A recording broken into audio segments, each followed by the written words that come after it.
Luego de la pausa de almuerzo, espero que hayan todos tenido un rico almuerzo y hayan podido descansar un momento. Vamos a continuar con las charlas en este simposio de 3 días, 2 días y medio, en donde, como ven, había una amplia colaboración de instituciones para poder llevar a cabo esto, junto con la Embajada de Inglaterra, que ha sido muy, muy importante para nosotros como apoyo.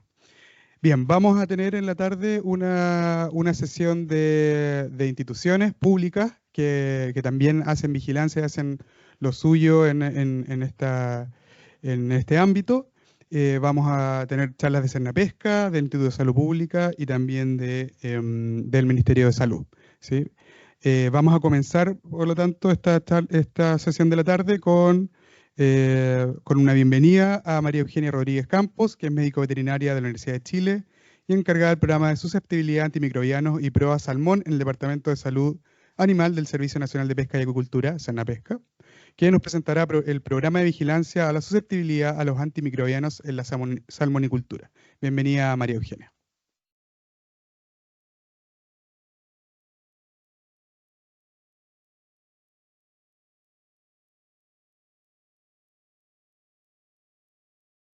¿Se escucha? Sí. Primero, quería dar las gracias por la invitación. Y bueno, tal como comentaba Víctor, voy a presentar más o menos un enfoque de lo que hace el servicio y también el programa de vigilancia de la susceptibilidad a los antimicrobianos, que es un programa que lleva el servicio y que lleva un par de años.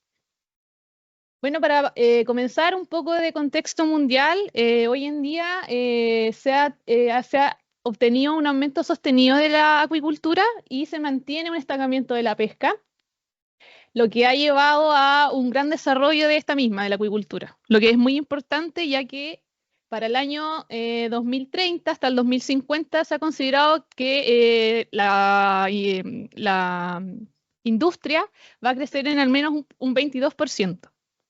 Entonces, esto según el informe Sofía, lo que ha llevado a un aumento de la producción. Ahora un poco de la importancia de la distribución geográfica a nivel nacional.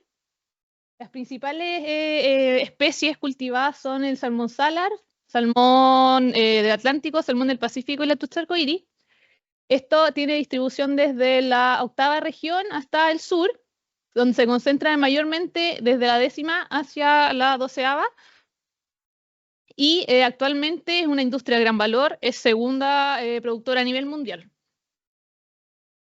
La misión del servicio es contribuir a la sustentabilidad del sector y a la protección de los recursos hidrobiológicos y su medio ambiente a través de una fiscalización integral y gestión sanitaria, que influye en el comportamiento sectorial, promoviendo el cumplimiento de las normas. Ahora quiero presentarles un poco del uso de antimicrobianos a nivel nacional. A nivel nacional, nosotros como servicio y la acuicultura principalmente tiene un elevado uso de antimicrobianos en comparativo con el resto del mundo. Aquí en el 8º reporte de la OMS, de la OMSA, se puede observar que a nivel mundial hay un 104 miligramos por kilo de consumo, considerando que de los 17 considerando 17 países miembros. Hay un sesgo bien importante en este consumo, ya que dentro de los países miembros no está considerado los países asiáticos. Por lo que ahí podría elevar, y ahí tenemos un sesgo de que no desconocemos cuál es el consumo real de los países asiáticos. Aquí en el uso de antimicrobianos a nivel nacional, se puede observar que nosotros tenemos 310 gramos por tonelada producida. Y bueno, más del 90% del uso antimicrobiano se utiliza para el control de Pichirquecha salmonis y se administra principalmente un 99% vía oral para esta enfermedad. Y además el florfenicol es el antimicrobiano más utilizado para enfrentar esta patología. El marco regulatorio, bien breve, nosotros nos regimos por la Ley de Pesca y Acuicultura. Y esta ley de pesca y acuicultura está considerado dentro de los lineamientos internacionales del Plan Nacional contra la RAM. Luego tenemos los reglamentos sanitarios. Después continuamos con los programas sanitarios generales. Y tenemos la certificación Proba Salmón, que es de carácter voluntario. Y a través de esto, a nivel de servicio, quisimos bajar estos principales lineamientos, y a través del Programa Sanitario General del Uso de Antimicrobianos logramos bajar estos 4 lineamientos, que es mejorar la eficacia de los antimicrobianos y promover su uso racional, cumplir con las recomendaciones de bienestar animal y mantener bajo un control la Pichurictasia salmonis, monitorear la resistencia de los organismos a los antimicrobianos y fortalecer el control residuo de antimicrobianos. Como servicio, estamos dentro de toda la cadena de valor de la acuicultura, desde el alimento medicado, la salud y bienestar del medio ambiente y también la salud de los animales, la inocuidad y la salud pública. Al menos nosotros como Departamento de Salud Animal estamos todo lo que es en el control de uso de productos farmacéuticos, pero Cernapesca y el servicio está en toda la cadena de valor, y también tenemos el control de residuos de los productos farmacéuticos. Las principales plataformas y registro de datos que tenemos como servicio es las CIFA, PMB Online y las plantas de alimentos. Mensualmente las plantas de alimentos nos entregan sus reportes de la cantidad de alimento con medicado que se elabora para ser administrado en la industria del salmón. Después tenemos el análisis, que a través de distintos programas podemos nosotros hacer la trazabilidad y aparte ver este alimento, cuánto se consumió por el animal. Tenemos las PMB Online, donde ahí se registra cada médico veterinario es capaz de mostrar su prescripción médico-veterinaria. Y ahí después también tenemos el control y el uso, lo que realmente la fiscalización en terreno, que se puede ver cuál fue el uso que se le dio a los antimicrobianos como tal. Y nosotros ahí realizamos la intervención. Aquí unos ejemplos de intervención que tenemos como servicio: las restricciones para el uso de antimicrobianos de importancia crítica para la salud humana. Como se puede ver, desde el año 2021 al 2024 no se han utilizado estos antimicrobianos. El establecimiento de estrategias de fiscalización con foco RAM en los centros de cultivo y la concientización en el riesgo de la RAM. Y aquí les voy a contar un poco de la vigilancia de la resistencia a los antimicrobianos en la salmonicultura. Aquí este es un lema que tenemos a nivel como de departamento, que es: la resistencia a los agentes antimicrobianos se ha convertido en uno de los principales problemas sanitarios de nuestro tiempo, principalmente para el servicio y para la industria que nosotros llevamos. Es muy relevante, ya que solamente contamos con pocos antimicrobianos disponibles para ser utilizados, como son solamente el florfenicol y la oxitetraciclina, que son los principales que se utilizan en la industria.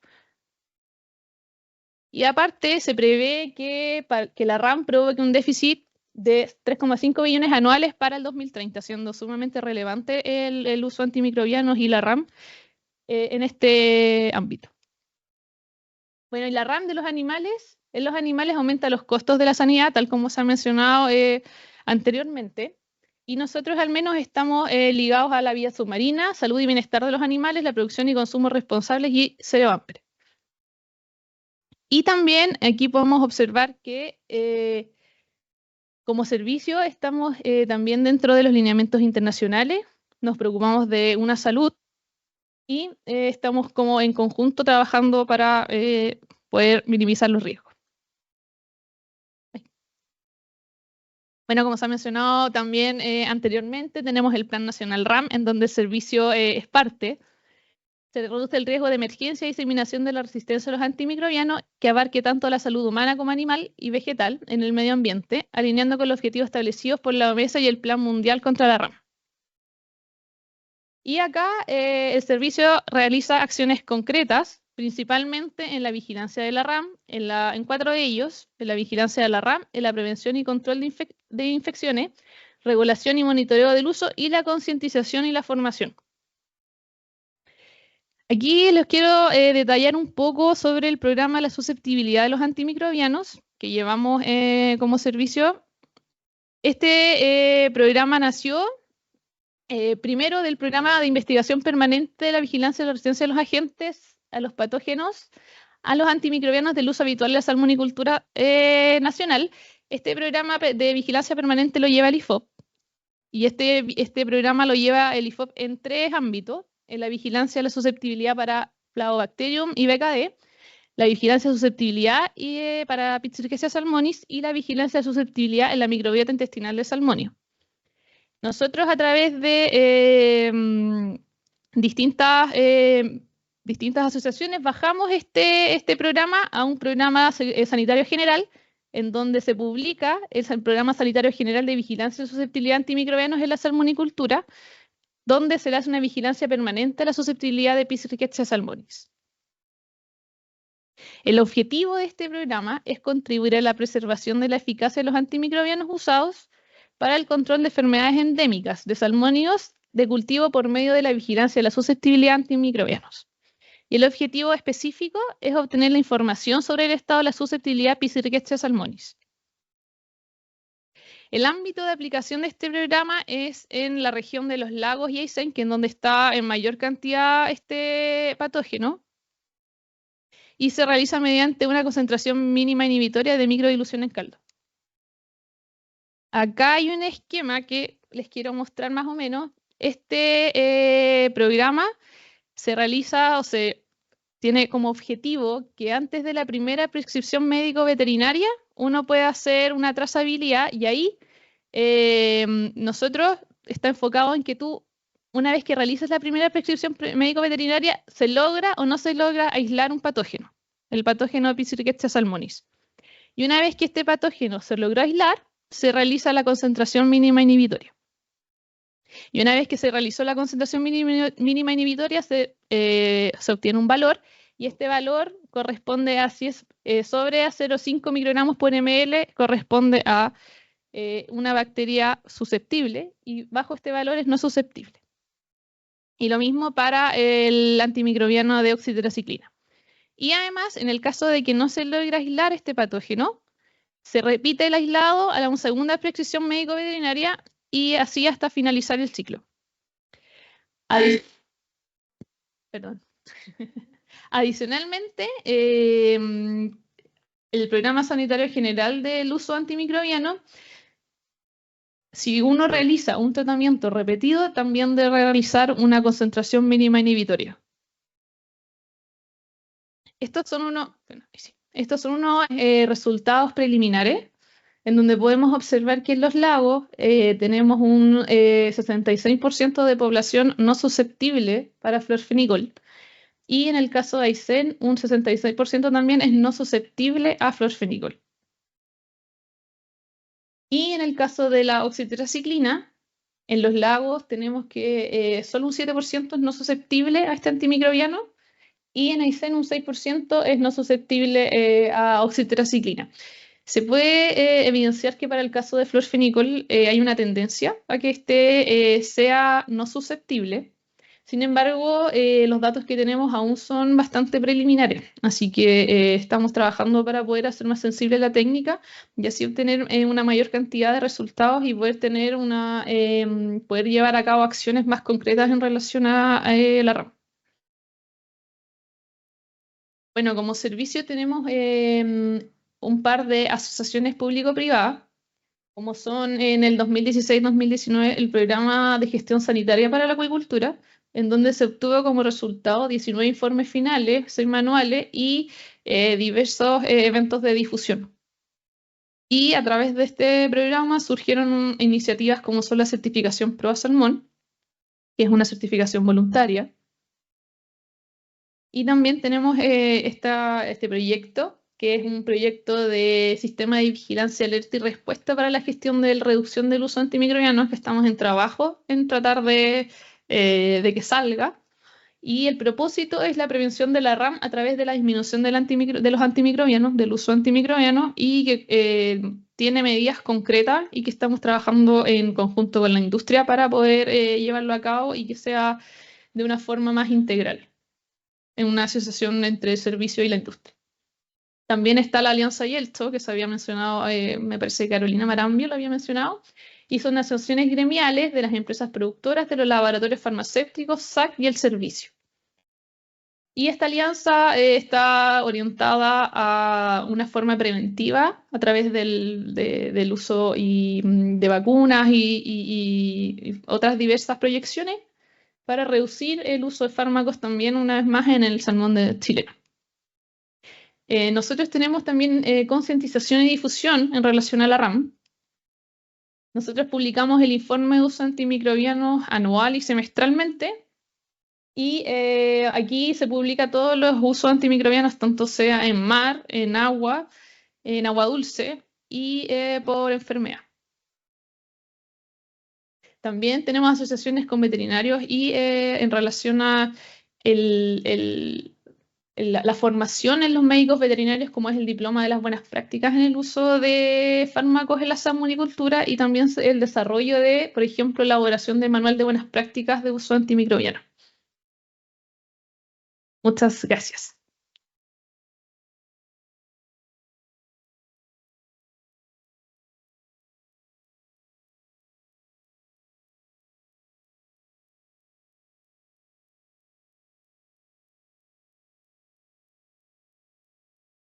Ok, sí. Ok, agradecemos a María Eugenia Rodríguez Campos por su charla y por lo que nos mostró de todo lo que está haciendo el servicio. Le damos también un saludo a la gente que nos sigue aún en la transmisión en la web. Recuerden que estamos ahora en la plataforma Teams. Y por el chat pueden hacer también preguntas a nuestros expositores. Vamos a continuar con la presentación de Esteban Paredes Soces, que es bioquímico y doctor en microbiología molecular, encargado del Laboratorio de Microbiología Molecular en el Instituto de Salud Pública de Chile, ISP, con amplia experiencia en vigilancia de enterotoxinas, resistencias antimicrobianos y desinfectantes. Él nos expondrá sobre estudios fenotípicos y genotípicos de patógenos humanos aislados de aguas superficiales en canales de riego de la región metropolitana. Adelante, Esteban.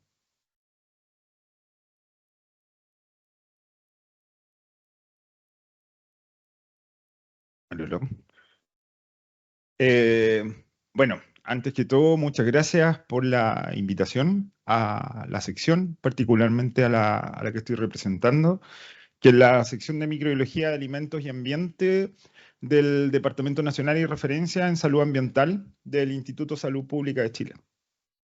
La verdad es que el tema que les queremos presentar corresponde a ciertos estudios que hemos realizado como sección en un contexto de principalmente conocer la presencia de enteropatógenos desde aguas superficiales en canales de riego, gracias a ciertos proyectos que se han ganado por parte de la sección que les voy a comentar.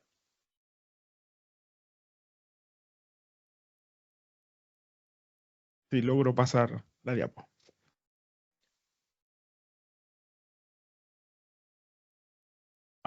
Bueno, ok. Va a estar medio difícil esto. Bueno, como le iba diciendo, bueno, no quise colocar ninguna introducción muy compleja al respecto porque tiene que ver un poco de lo que hemos estado hablando desde ayer, lo que se ha hablado hoy, al respecto de la resistencia antimicrobiana. Y más que nada quise colocar un punteo al respecto de que creo que una de las cosas que más se tiene que entender también es que esta resistencia a los antibióticos, como igual se ha mencionado en algunas presentaciones anteriores, no es un fenómeno nuevo, es un fenómeno que pasa desde que existen bacterias, yo creo, y han existido los mecanismos de defensa, por el cual, tal como aparece ahí, han aparecido mucho antes del uso y la producción por parte de lo humano. Al mismo tiempo, los genes de resistencia han evolucionado, tal como aparece acá, debido a esta competencia natural que existe entre los microorganismos. Es por eso que, en el fondo, estudiar este fenómeno nos corresponde, y yo creo que es como una tarea que debe existir, debido a que nosotros hemos de alguna forma acelerado este tipo de mecanismo que es la generación de la resistencia a los antimicrobianos. Importante esto porque dentro de este concepto que ha surgido con mayor énfasis estos últimos años, que es de una salud o One Health, es que va a existir una mirada quizá un poco más holística al respecto de lo que significa no solamente centrar todos los objetivos dentro de lo que es el estudio en el humano, sino que también en el ambiente y también en lo que nos rodea, que, ¿no es cierto?, son los animales. Ahora, es importante de que se considere el ambiente, que es el punto donde nosotros queremos enfocarnos, y que nos compete, en cierto modo, como sección de microbiología en el Instituto de Salud Pública, es considerar este ambiente, particularmente el agua, como uno de los ejes fundamentales dentro del estudio de una salud. Particularmente lo que hay que entender y que nos compete a nosotros también es el hecho de que exista este tipo de ciclo en el cual a nosotros, por ejemplo, nos va a llegar el agua potable directamente desde plantas de tratamiento y que esta agua potable luego pudiese ser eliminada o en cierto modo se vierte hacia lo que es o viene desde lo que son las superficies, aguas superficiales, aguas potables, que son tratadas en plantas específicas para la potabilización y luego estos van a través de los sistemas de desagüe y que estos sistemas de desagüe luego nuevamente vuelven hacia las aguas. Y es un ciclo que continuamente en todos los puntos se trata de estar evaluando.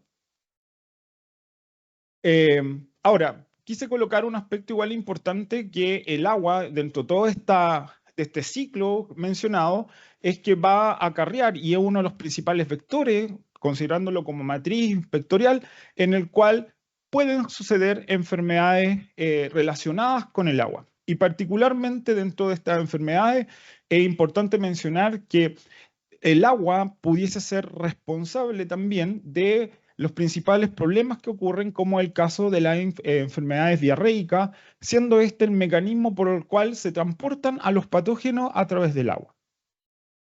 Ahora, tal como aparecen estos datos acá, el 4,1% de las enfermedades transmitidas por el agua conducen, dice, a cerca de 1,8 millones de muertes anualmente a nivel mundial, y que las enfermedades diarreicas transmitidas, dice, por el agua son las más comunes.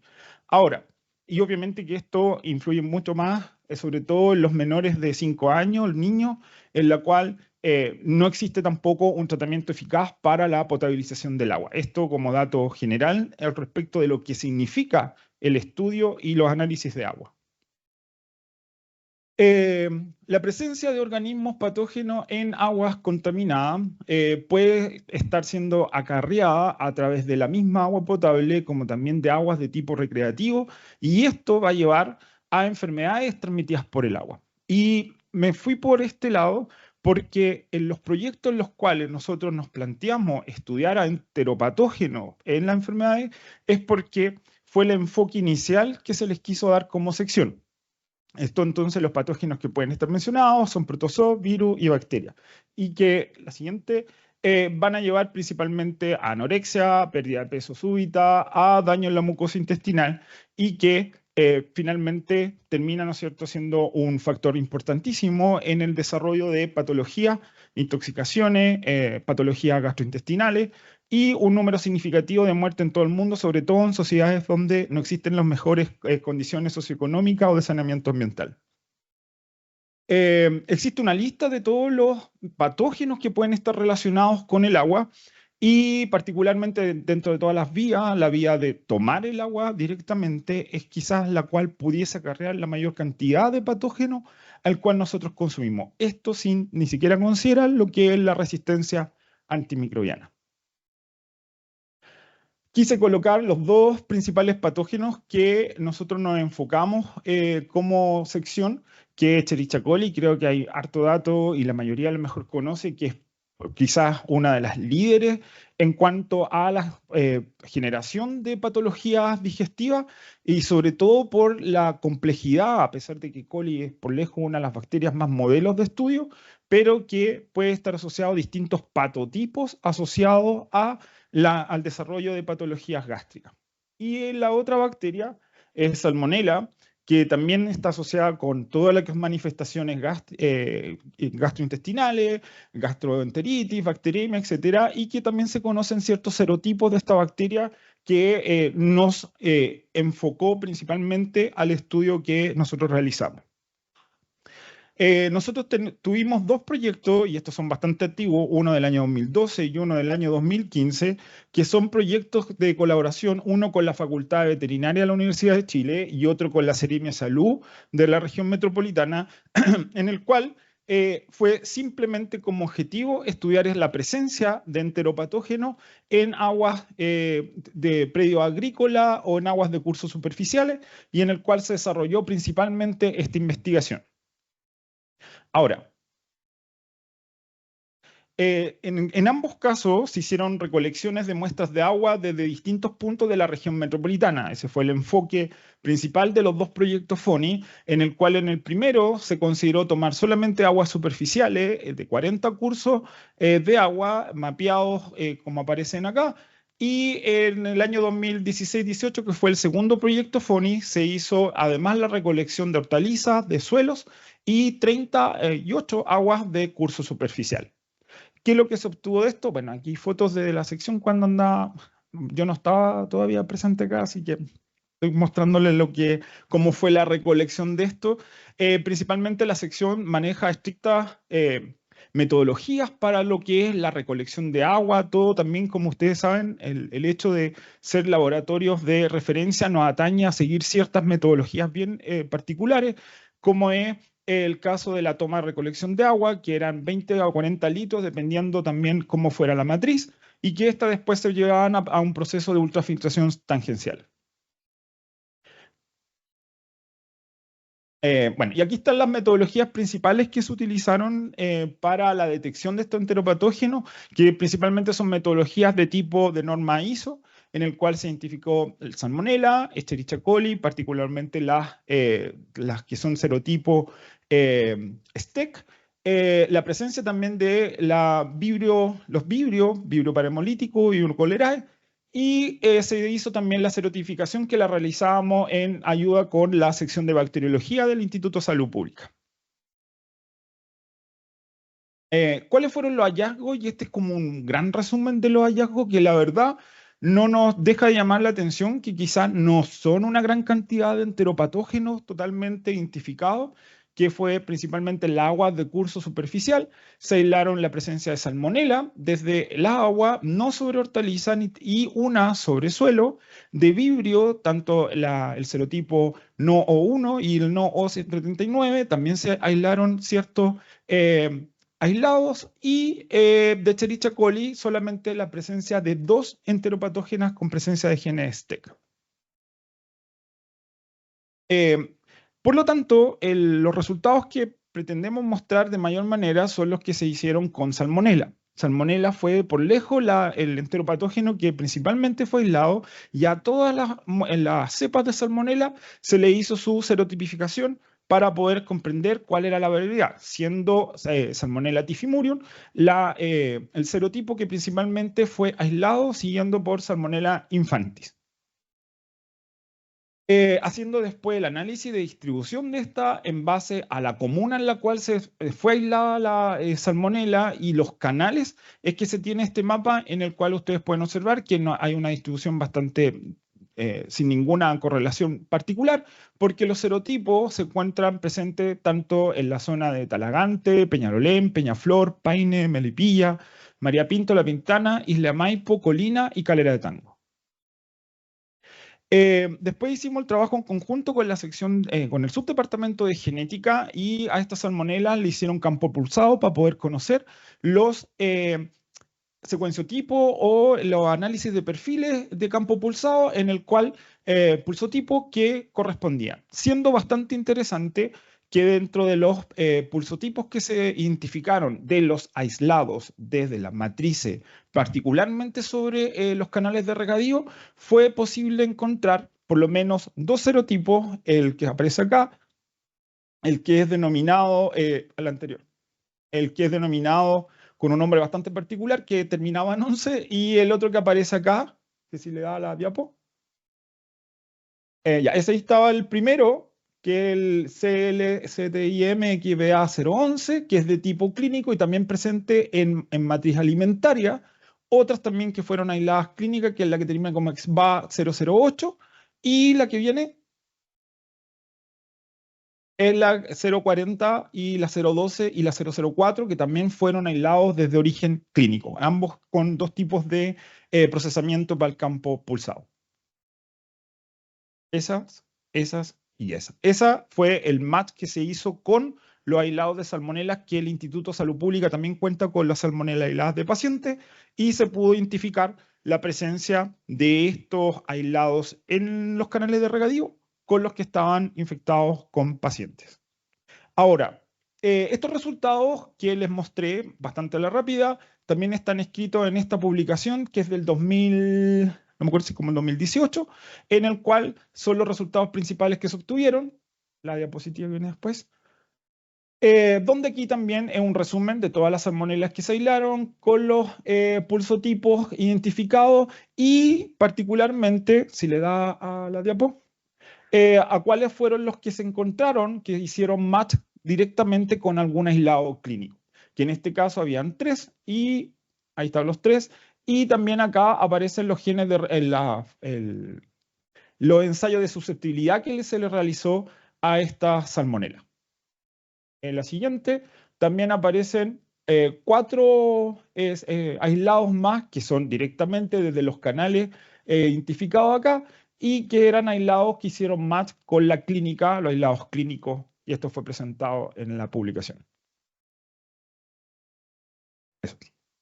En el mismo paper se puede observar que son los puntos en los cuales se... ahora ya sé cómo darlo. En los puntos que aparecían, pero ahora no sé cómo... atrás. Pero el otro mapa mostraba en el paper cuáles eran los puntos directamente donde se identificaban las bacterias que habían sido aisladas directamente de pacientes, las que no tenían ninguna asociación y específicamente en cuáles eran los canales que se habían logrado esta identificación. Entonces, después llegué yo. Y cuando llegué yo, me pillé con el separio de estas salmonelas que fueron aisladas y ahí empezamos a hacer un resultado que es parte de lo que se mencionó en la mañana con trabajo conjunto con la FAO, que fue la adquisición del equipo, el Sensitizer, para hacer análisis de susceptibilidad a través de una forma más automatizada. Entonces, aquí pudimos comprar ahora placas en la cual se podían hacer todos los antibióticos de una manera mucho más rápida y mucho más también directa, y propuse hacer algunos tipos de aislados, tanto Salmonella como Escherichia coli, para poder hacerle una caracterización por secuenciación genómica. Entonces, no, atrás. Adelante. Ahí está. No, atrás.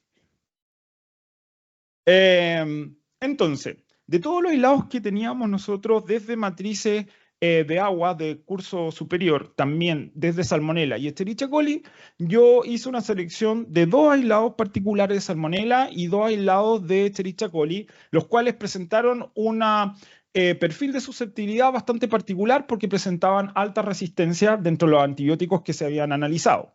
Particularmente los 2 aislados de Escherichia coli, que correspondían a 2 cepas desde el canal de las Mercedes, y una Salmonella Brandenburg y una Salmonella infantis, que eran aislados desde el canal Cameliano y el canal Trebulco, que son de acá de la región metropolitana, en las cuales los perfiles resultaban relativamente interesantes de analizar. Entonces, dentro de la primera secuenciación, estas se mandaron a hacer por secuenciación completa a través de la plataforma Nanopore y pudimos obtener los resultados en la cual nos confirmaban y nos podían dar mucha más especificación. La verdad es que esto es bastante particular porque es un salto bastante grande de poder hacer aislamiento y a la vez poder confirmar serotipo, que como ustedes sabrán, lo que es el serotipo de Escherichia coli o el serotipo Salmonella es una metodología bastante compleja que el instituto realiza hace bastantes años y que no deja de ser cara y bastante laboriosa. Por lo tanto, ahora, a través de secuenciación, podemos identificar los serotipos, particularmente tanto los 2 antígenos, antígeno O y antígeno H, en el caso de los 2 aislados de Escherichia coli, y en el caso también de Salmonella, que pudimos confirmar que la cepa infantil, la cual ya había sido confirmada anteriormente a través de las pruebas que se realizan en el laboratorio. La siguiente. Entonces, En cuanto ahora pudimos identificar con mayor detalle cuáles eran los genes de resistencia, también esto obtenido desde los análisis de secuenciación. Entonces podemos ver que ambas cepas poseen genes de resistencia particulares que en cierto modo se relacionan con las resistencias fenotípicas que las cuales se observó, y pudimos hacerle una caracterización que estábamos por lejos de lograrla con la metodología tradicional que nosotros realizamos en el instituto. Ahora, cabe bien igual señalar que esto es como un primer puntapié inicial para lo que realiza el instituto, porque no existe una reglamentación o una situación de obligatoriedad de mostrar los perfiles de susceptibilidad de cepa aislada desde el ambiente. Por lo tanto, esto amerita simplemente un estudio propio de parte del instituto, mostrar esto también, estos resultados, y la verdad es que nos hemos sentido bastante conforme como sección desde el instituto el poder mostrar estos resultados. Me pasé. Lo mismo pasa con el caso Salmonella. En Salmonella también se pudieron identificar genes bastante particulares desde la cepa. Tuvo un menor resultado que la 12028, pero en la 1788 también se puede ver la presencia de la típica beta-lactamasa, de CTXM, y la presencia de otros genes de resistencia que también se condicen con los perfiles de susceptibilidad fenotípica.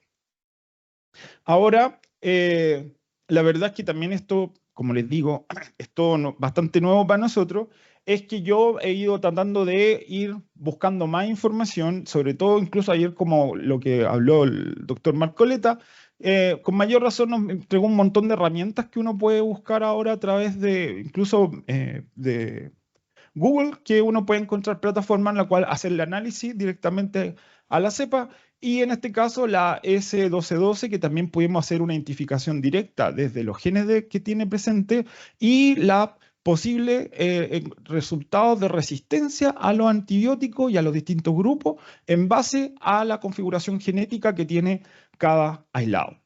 Lo mismo pasa con esta, que me llamó muchísimo la atención, la gran cantidad de antibióticos en la cual se pudiese estar diseñada genéticamente Salmonella, y que es, yo creo que por lejos lo más interesante es que estas son bacterias que circulan libremente por el agua y que se utilizan para canales de regadío. Entonces, bacterias multiresistentes las podemos encontrar, sin duda, a pesar de que fueron bastante pocas las que se aislaron. Este fue otro análisis simplemente comparativo entre ambas, Escherichia coli y Salmonella, y en este caso este análisis genómico que se le hizo a las 4 cepas aisladas, aquí además incluye la presencia de genes de virulencia, genes de resistencia a metales, genes de resistencia aquí en el caso de mercurio, y que, como ustedes pueden ver, a pesar de que los colores son bastante claros, no dejan de ser bacterias bastante interesantes desde el punto de vista totalmente ambiental, circulando en las aguas de regadío. Eso. Y para complementar esto, y como el tema era bastante de agua, me avisan si me estoy pasando del tiempo, por favor, es que... ahí está el tiempo, no me había dado cuenta. Pensé que era una bomba lo que había... es que quise agregar un estudio que lo realizamos hace poco en conjunto con la sección de bacteriología. Y en este caso, con la sección de bacteriología, quisimos hacer un estudio bastante particular dentro del centro hospitalario. Y en este caso, dentro de estos centros hospitalarios, aparte de toda la parte clínica, lo que les voy a mostrar yo es lo que hicimos en la parte ambiental. Y nosotros fuimos a muestrear superficie, particularmente sifones del baño de los hospitales, y también hice una recolección desde aguas residuales, porque sabemos que las aguas residuales del hospital también van a llegar algún curso de agua. Entonces, en el Hospital 1 hicimos cierto mapeo de dónde tomar las muestras ambientales, y lo mismo en el Hospital 2, donde, como les menciono, particularmente se tomaron desde los lavaplatos, lavamanos, las duchas, las estaciones de servicio, y a lo que les voy a mostrar yo, porque si quieren saber el resultado final hay que esperar el paper, o me pueden ir a ver al Congreso de la Sociedad de Microbiología ahora en 2 semanas más, en Coquimbo. ¿Ya? Pero yo ahora solamente les voy a mostrar algo de los resultados de lavamanos y de aguas residuales. Bueno, y conjunto que la mayoría de las muestras clínicas eran muestras desde aislados desde orina de paciente y desde sangre. Entonces, la metodología, lo mismo dentro de las superficies ambientales, la recolección a través de hisopo, particularmente desde hisopo desde las superficies sólidas, y en el caso de las muestras residuales tomamos alrededor de 1 litro de agua desde lo que corría por los desagües del hospital. Una experiencia que yo creo que todos deberíamos vivir alguna vez en la vida. ¿Ya? Después hicimos aislamiento en medios diferenciales y específicos, los nutricionales y los específicos, para luego tener la capacidad de hacer la identificación en primera instancia por malditos. Luego se hizo la utilización de lo que les mencioné, de este equipamiento que adquirimos gracias a OPS FAO en el proyecto que se mencionó anteriormente, en el cual a las cepas aisladas e identificadas le hicimos análisis de susceptibilidad. Susceptibilidad en estas placas comerciales, en la cual pudiésemos utilizar la misma placa que se utiliza para la línea clínica, utilizarla para los aislamientos ambientales. Entonces, ahí vimos los resultados. Y el equipo bastante bueno para poder tratar de no equivocarse en estos resultados que son bastante particulares. Entonces, simplemente les quiero partir mostrando que tenemos 4 aislados de sifones que yo los seleccioné en particular porque tienen cierta relación con los que se aislaron después en aguas residuales. En este caso, estos son desde los sifones, desde el área de cuidado intensivo de los hospitales, y en este caso, me pasé. Quería mostrar la anterior. La anterior. No, al otro lado. Esa. En este caso tuvimos un aislamiento de Enterobacter baumannii, Citrobacter frundi, dos aislamientos Citrobacter frundi y uno Pseudomonas aeruginosa, en los cuales todos son desde los SIN, de las distintas unidades de cuidado intensivo y unidades de tratamiento intensivo, en los cuales, como ustedes pueden ver, los perfiles de resistencia, simplemente aquí anoté 0 y 1 si era resistente o no resistente, y en el caso Pseudomonas, en los casos 0,5 que era susceptibilidad intermedia, para el caso de las 4 cepas aisladas. Como pueden ver, el perfil de resistencia es bastante alto. Haciendo el análisis genómico, porque estas cepas se mandaron a secuenciar, pudimos identificar la presencia de una gran cantidad de genes, y lo que más nos llama, que era parte también del estudio, era que pudiésemos identificar genes a carbapenemasa, o sea, genes a carbapenémico, como son las carbapenemasas, y en este caso apareció la NDM5 y NDM7 desde solamente estos 4 aislados que estoy mostrando, de los 40 que mandamos, 43 que mandamos a secuenciar, porque esto es solamente una parte de estos aislados de esta especie en particular, más la otra categoría de genes que también están presentes en las bacterias. Como ustedes pueden ver, este Citrobacter frundi tiene una gran presencia de genes de resistencia, lo mismo que el Enterobacter que está aislado desde el mismo hospital.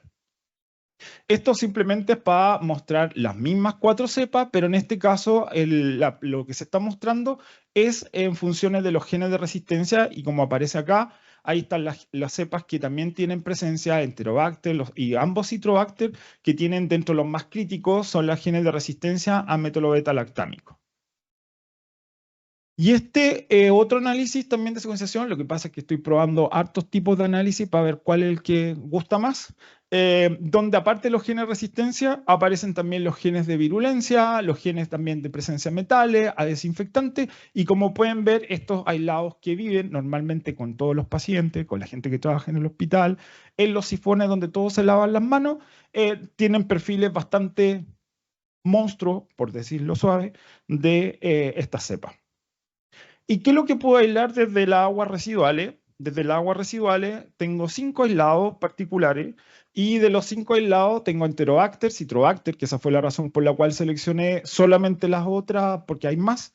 Y estos son todos los aislados del agua residuales con los perfiles que ustedes pueden ver de susceptibilidad, que también no dejan de ser bastante interesantes. Particularmente también incluso una aeromona, en la cual también tiene una gran cantidad de resistencia.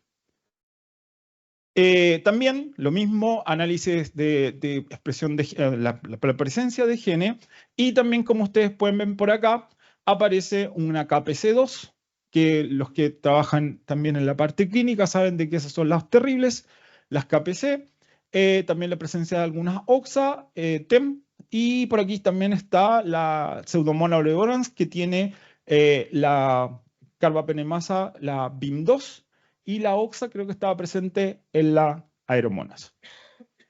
Esto también por agrupación de antibióticos y también, como pueden ver ustedes, en el caso de Aeromona, una gran presencia de genes resistentes a beta-lactámico, pero también está la presencia metalo-beta-lactámico, como lo que aparece acá, y Citrobacter frundi, que condice mucho con el Citrobacter frundi encontrado en los sifones, que tendría cierta relación con el Citrobacter que se aísla después del agua residuales.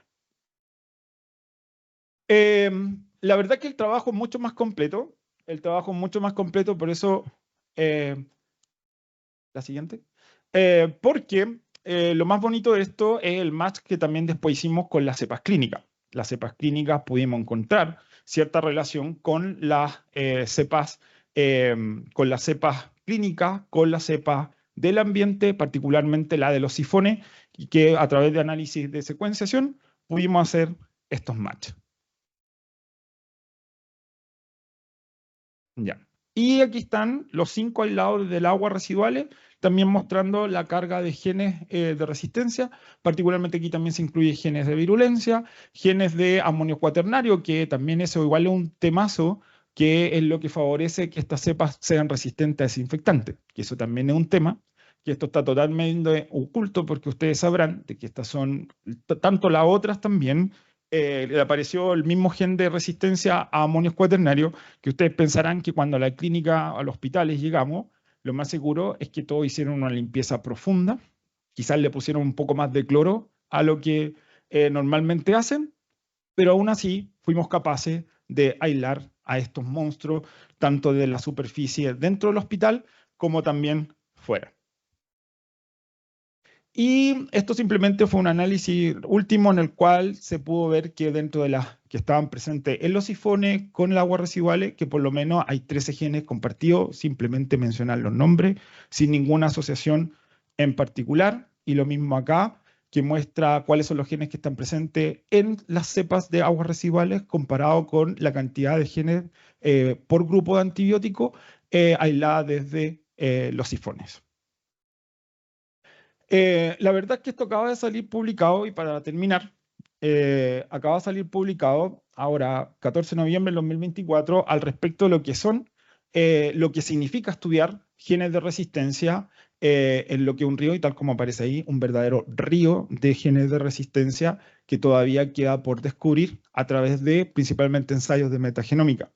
Es un temazo cómo esto proporciona lo que es la diseminación de la RAM no solamente en nuestro país, no solamente en la región, sino que en todo el planeta, que es un tema bastante particular, el seguir considerando a matrices ambientales como eje fundamental de la diseminación, como también de la generación de bacterias multiresistentes.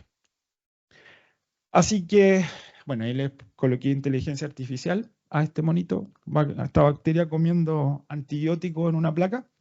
En el cual, como ustedes pudieron ver, las aguas residuales se presenta la mayor cantidad de diversidad de genes de resistencia, incluyendo los carbapenémicos como los carbapenemasas como BLASPIM2, mientras que el agua regadío un número menor de resistencia, a pesar de no ser significativo. Ahora, tal como aparece acá, la resistencia en aguas de regadío implica un riesgo significativo de transferencia hacia cultivo, la cadena alimentaria también, que ese es otro factor que quizá aquí no lo estábamos considerando. Por lo tanto, obviamente que esto genera esta urgencia de mantener una vigilancia integrada, que creo que ha sido un gran tema que hemos tocado durante ya estos 2 días, para mitigar el impacto en salud pública y ambiental.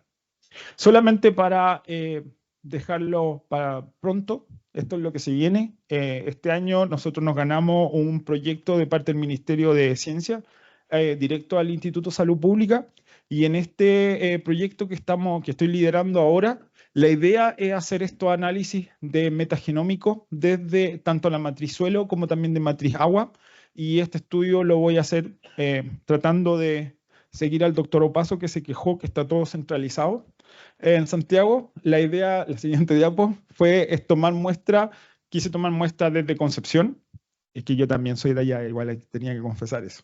Desde Muestra de Concepción, desde Calama y desde Punta Arena, para hacerle análisis de diversidad. Creo que todos están haciendo un esfuerzo,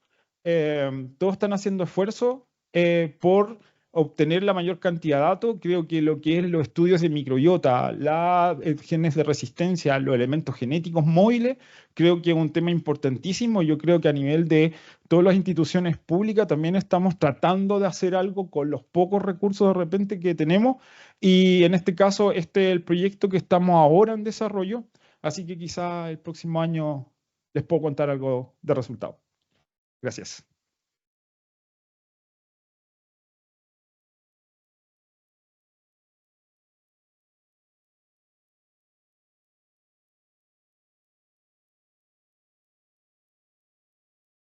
Bien, agradecemos a Esteban Paredes por su interesante presentación. Tenemos también, como decía Carolina, otro estudio que estamos haciendo con ISP, también en aguas de uso agrícola, con apoyo del IICA. Bueno, todo tal como decía Esteban, juntando recursos dentro del Plan Nacional para poder ir vigilando, observando y viendo cómo seguimos avanzando también, siempre bien coordinados. A continuación vamos a seguir con la presentación de Paola Cruz. Ella es ingeniera química de la Universidad de Santiago y actual encargada del área de aguas residuales en el Departamento de Salud Ambiental del Ministerio de Salud, que nos presentará genes de resistencia a los antimicrobianos en el agua servidas de 5 ciudades chilenas. Adelante, Paola.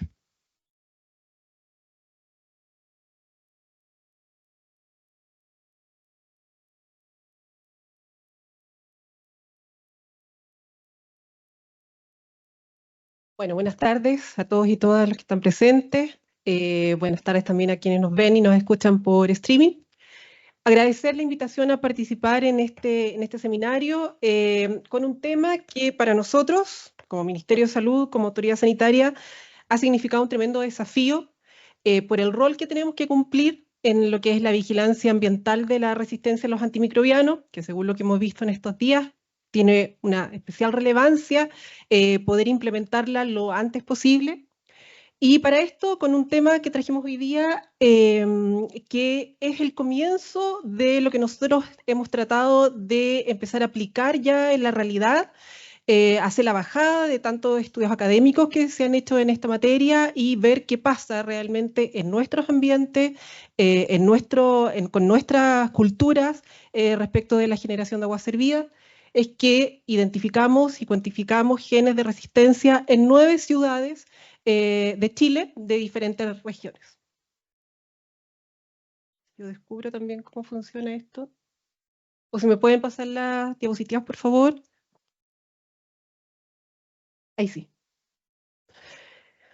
Ok, bueno, en el año 2024, como sabemos, la OMS actualizó la lista de patógenos bacterianos resistentes, que los clasifica de acuerdo a su repercusión en la salud pública, en 3 niveles de criticidad: prioridad crítica, alta y media. Una de las principales características de los patógenos clasificados, perdón. Entendía. Una de las principales características de los patógenos clasificados como prioridad crítica es debido a su alta capacidad para adquirir nuevos mecanismos de resistencia y convertirse en genes multiresistentes. Los elementos que contribuyen a esta capacidad justamente son las carbapenemasas y las beta-lactamasas de espectro extendido, que como sabemos y ya se ha discutido, confieren resistencia a un gran número de antibióticos beta-lactámicos que hoy día son ampliamente utilizados, sobre todo en las prácticas clínicas humanas. Actualmente se realiza vigilancia de estos mecanismos de resistencia principalmente en centros hospitalarios. No obstante, todavía a nivel real es desconocido qué pasa con la circulación de estos genes a nivel comunitario y a nivel ambiental. Esta introducción un poco ya la que hemos visto en reiteradas presentaciones en este seminario, viene a ratificar un poco de cómo se libera, cómo se desde toda la generación o de todos los espectros donde hoy día se utilizan antimicrobianos, cómo se va liberando el ambiente, y según eso vemos que son múltiples las posibilidades que tenemos hoy día de liberar justamente genes de resistencia al medio ambiente y bacterias resistentes. Primero tenemos toda la actividad que pasa en las ciudades, ¿verdad? La vida cotidiana, el uso de antibióticos por parte de las personas, las actividades de distintas instalaciones más críticas en este aspecto, como son los centros de salud, la industria farmacéutica, con la generación tanto de aguas residuales como de residuos sólidos. Por otro lado, también tenemos el uso de antibióticos en el ámbito agropecuario, también con el manejo de la excreta de los animales y con todos los residuos que se generan producto de la actividad y el manejo de fármacos en esa área. Todo esto, de una u otra forma, llega a repercutir y llega a nuestro ambiente y, como decían en la mañana en una de las presentaciones, afectando principalmente dos matrices ambientales que son el suelo y el agua. ¿Cuál es el riesgo que nosotros tenemos de justamente esta liberación que se está generando? Es la interacción que nosotros tenemos con el ambiente a través de distintos elementos y que obviamente va a llegar a repercutir nuevamente en las personas. Por una parte tenemos lo decíamos, las aguas residuales, que como nosotros sabemos, Chile, dentro de América, es uno de los países que mejores estándares tiene en cuanto a saneamiento básico, tanto en recolección de aguas servidas como en tratamiento de aguas servidas. Las aguas tratadas son nuevamente descargadas a los cursos superficiales que muchas veces por infiltración llegan a las aguas subterráneas y que es la principal fuente de provisión para la producción de agua potable de nuestro país. Está también las aguas que, como veíamos en la presentación de Esteban, llega después a los canales de regadío y que van a tener directo contacto con las frutas, verduras, vegetales que después van a llegar a nuestra mesa. Y así, también en el mundo agropecuario, el consumo de fármacos también puede tener alguna cierta repercusión en los alimentos que nos llegan y todos los usos y las prácticas, tanto a nivel comunitario como en centro de salud, de este tipo de elementos. Según eso, entonces, es que es fácil descubrir por qué tiene relevancia implementar lo antes posible y la retroalimentación que nos puede entregar la vigilancia ambiental de la resistencia a los antimicrobianos. La vigilancia ambiental de los antimicrobianos está retrasada, absolutamente, y eso tenemos que ampliamente reconocerlo, respecto de los programas de vigilancia de los otros campos de una salud, como la salud animal y la salud humana. Los múltiples factores de riesgo, que ya los veíamos, de propagación de la resistencia en el medio ambiente, relevan la importancia de la pronta implementación de la vigilancia ambiental como una forma de complementar todas las acciones que estamos realizando en salud humana y animal y con eso llegar a todos los aspectos de una salud.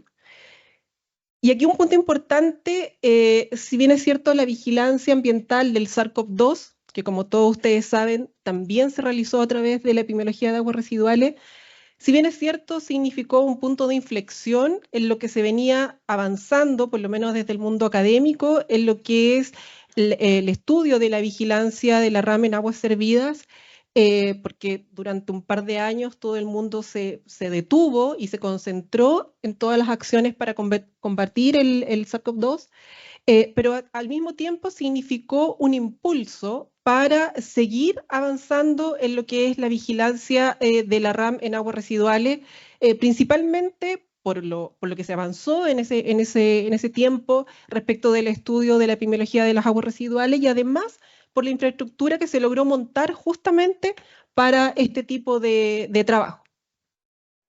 Para la determinación de la RAM en aguas servidas, mayoritariamente se ha utilizado hasta ahora secuenciación metagenómica y el aislamiento y caracterización de bacterias, principalmente en los estudios académicos, que si bien es cierto, es la forma más completa y más certera de identificar todos los elementos genéticos, pero para efectos de implementar la vigilancia sistemática, eso tiene un alto costo, requiere tiempo, personal especializado y además su implementación es compleja para una vigilancia sistemática, sobre todo pensando en un país como el nuestro, con zonas extremas, que muchas veces se hace muy dificultoso llegar a la tecnología o a los centros de análisis que tenemos en la parte más central y por qué no decirlo en la región metropolitana. Es necesario para esto, entonces, estandarizar metodologías aplicables a costos accesibles y asequibles, practicables en todo el país para el seguimiento sistemático de la RAM en el ambiente a través de las aguas servidas y ojalá tanto en la zona urbana como en la rural, que respecto de vigilancia ambiental, la zona rural siempre es un poco más vulnerable. Según esto entonces, y según este preanálisis, no, llegamos a identificar que, al parecer, la identificación de genes, indicadores de resistencia, de reconocida indicación de resistencia a los antimicrobianos, parecía ser una buena herramienta para indagar qué estaba pasando en las aguas servidas sin tratar, y en este caso de 9 ciudades de Chile que abarcaron Copiapó, Valparaíso, Santiago y Biobío, o sea, 4 regiones del país, con un objetivo específico que era la cuantificación mediante PCR de los genes que codifican para las carbapenemasas KPC, BIM y la beta-lactamasa de espectro extendido CTXM en las aguas residuales de las ciudades que les mencionaba. La vigilancia a través del análisis del material genético es una alternativa técnica y económicamente accesible, rápida, y además proporciona información exacta de la distribución geográfica de la propagación de la RAM. E incluso, ¿por qué no decirlo?, de la incidencia en los factores socioeconómicos, incluso que podría tener en la propagación de la resistencia a los antimicrobianos. Las ciudades las que se eligieron para un poco tener el espectro de lo que pasaba en la zona norte, central y sur del país, descartando hasta ahora los extremos, pero en un futuro, por qué no decirlo, hay que considerarlo. Está en Copiapó, Valparaíso, en la región metropolitana se eligió Santiago, Buin, Talagante, Melipilla, para tener un poco lo que es la zona urbana y la zona más rural o periurbana. Concepción, Los Ángeles y Talcahuano. Para este estudio, las empresas sanitarias Nueva Atacama, Esval, Aguas Andinas y Esfío mostraron su total disposición a solicitud de la Subsecretaría de Salud Pública de colaborar con este proyecto. Ellos aportaron con las muestras, con la realización del muestreo de las aguas servidas de los afluentes de sus plantas de tratamiento y además en muchos casos con el transporte hacia el laboratorio, que puede parecer una colaboración menor, pero en temas logísticos y sobre todo en el trabajo en regiones, la verdad es que resultó muy importante. Sin ese aporte, la verdad es que las lucas no habrían alcanzado, así de simple. El muestreo se realizó en los afluentes de las plantas de tratamiento de Copiapó, en la región de Atacama, La Farfana, el Trebal, Buin, Talagante y Melipilla en la región metropolitana, la planta de tratamiento de Gran Concepción, Los Ángeles, en la región del Biobío y en los emisarios submarinos, de Loma Larga en la región de Valparaíso y San Vicente, en la región del Biobío. El muestreo consistió en muestras puntuales, semanales, que se extendió durante octubre de 2023 hasta enero de este año 2024, 4 meses aproximadamente, y este proyecto contó con el financiamiento de la Unión Europea, como el final del proyecto Combatamos Juntos la Resistencia a los Antimicrobianos, y fue adjudicado al Consorcio Nacional de Laboratorios Universitarios de Aguas Residuales, que se ejecutó a través de la Universidad Católica Valparaíso, con la colaboración, por supuesto, de los laboratorios académicos de las regiones que se consideraron, y se enmarca además dentro de las acciones del Plan Nacional contra la Resistencia a los Antimicrobianos. Bueno, esto casi ya está dicho en varias oportunidades. Se eligieron estos genes por ser indicadores de resistencia a los antimicrobianos en casi todas las enterobacterias presentes en las aguas servidas. Se eligió la beta-lactamasa de espectro extendido, CTXM, que es la más frecuente además y confiere resistencia a penicilinas y cefalosporinas, y las carbapenemasas KPC y BIM de la familia de las beta-lactamasas, que confieren resistencia a los carbapenémicos, penicilinas, cefalosporinas y monobactámicos. Estos genes, como dije, se encuentran ampliamente distribuidos en los patógenos presentes en las aguas servidas y además están clasificados como de prioridad crítica y alta por la OMS según su repercusión en la salud pública, y su detección y cuantificación es relevante para obtener información certera de los elementos considerados más peligrosos en el fenómeno de la RAM, tanto a nivel hospitalario como comunitario. Este es un esquema bastante rudimentario, pero para que se hagan una idea de dónde se tomaron las muestras, es decir, qué nos están representando estos resultados. Las muestras fueron tomadas todas en la zona urbana. La provisión de servicios básicos en nuestro país está dividida en zona urbana y rural. Las empresas sanitarias tienen adjudicado un área operacional dentro de la zona urbana, área operacional dentro de la que ellos recolectan las aguas servidas a través de las redes públicas de recolección, las llevan a una planta de tratamiento y luego las aguas servidas tratadas son descargadas mayoritariamente a cursos superficiales. El punto de muestreo, quiero iluminar, ahí está. El punto de muestreo fue justamente en la entrada de la planta de tratamiento, es decir, antes de que las aguas servidas sean tratadas. Por lo tanto, esto está reflejando justamente lo que están excretando las personas en la vida cotidiana. Perdón. Ay, no sé. ¿Puedes volver, por favor, a la anterior?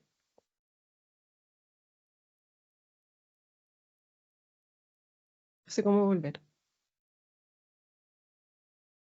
Bueno, lo que les mencionaba, el punto de muestreo nos está reflejando justamente lo que está excretando la vida cotidiana en las ciudades, también parte de... No, atrás, por favor.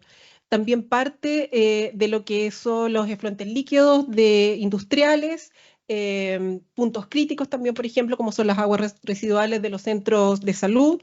En general, todas las aguas servidas que se pueden generar en las zonas urbanas de una ciudad.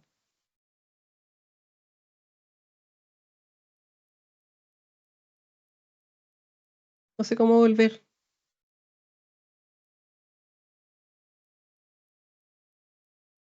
Ahí sí.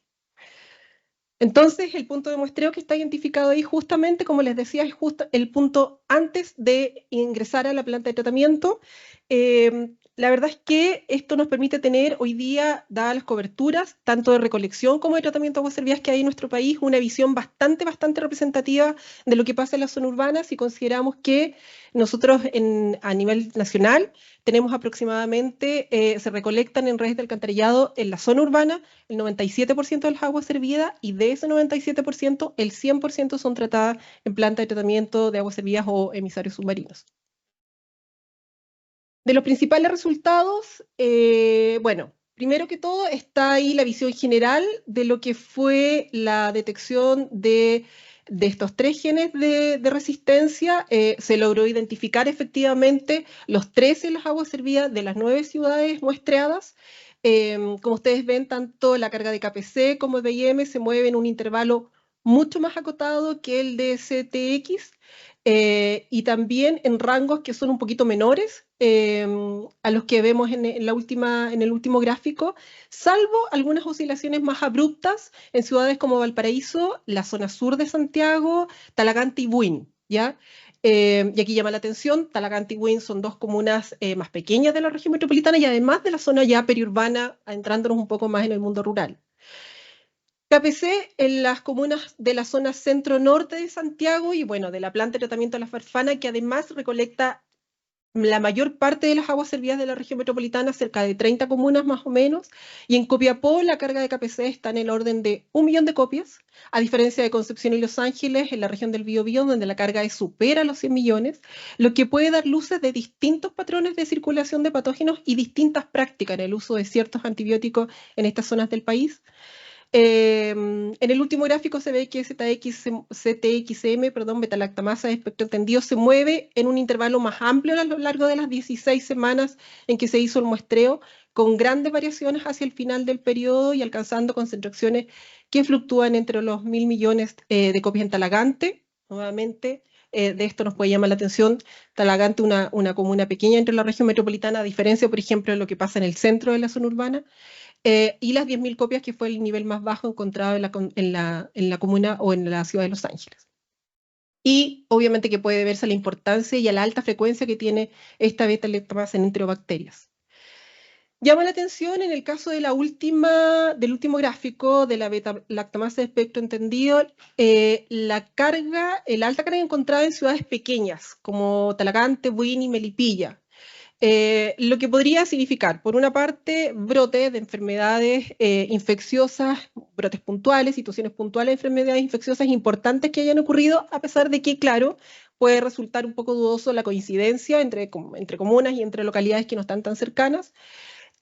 O bien, a lo mejor aquí ya tenemos una cierta incidencia de la actividad del mundo rural, tanto la actividad económica, donde empieza a cobrar relevancia la actividad agropecuaria, o también las actividades asociadas a la actividad agropecuaria, como por ejemplo es la venta de fármacos y, quiero decirlo también, la actividad industrial que puede estar o no asociada a la industria farmacéutica.